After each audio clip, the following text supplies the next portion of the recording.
எல்லாரும் எதிர்பார்த்த மன்னார்குடி பெரிய கோயில் திருவிழாவோட வெண்ணத்தாள் நிகழ்வு இன்னைக்கு சிறப்பாக நடந்துகிட்டு இருக்கு.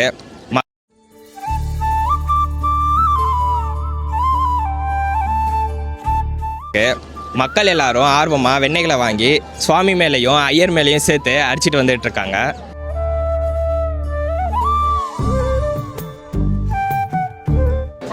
இன்னைக்கு மன்னார்குடி வெண்ணத்தாளி எதுக்காக கொண்டாடுறாங்க, அதோட சிறப்பு என்னன்னு நம்ம அவங்கள்ட்ட கேட்டு தெரிஞ்சுக்கலாம் வாங்க. பங்குனி பிரம்மோற்சவத்தில் 18ஆம் திருநாள் வெண்ணத்தாழிங்கிறது. வெண்ணத்தாழி இருந்தால் தொழில்கள்லாம் சேர்ந்து விளையாடுறப்ப அந்த குடத்தை வச்சுட்டு இருப்பார். இதை வெண்ணத்தாழி அப்போ தான் அந்த வெண்ணெயை அடிப்பாங்க. இன்னொரு வெண்ணத்தாழி ஆனி மாதம் இருக்கிறது. ஆனி மாதம் இருக்கிற வெண்ணெயை அடிக்க முடியாது. இது மட்டும்தான். இதுதான் ரொம்ப முக்கியமான திருநாள்.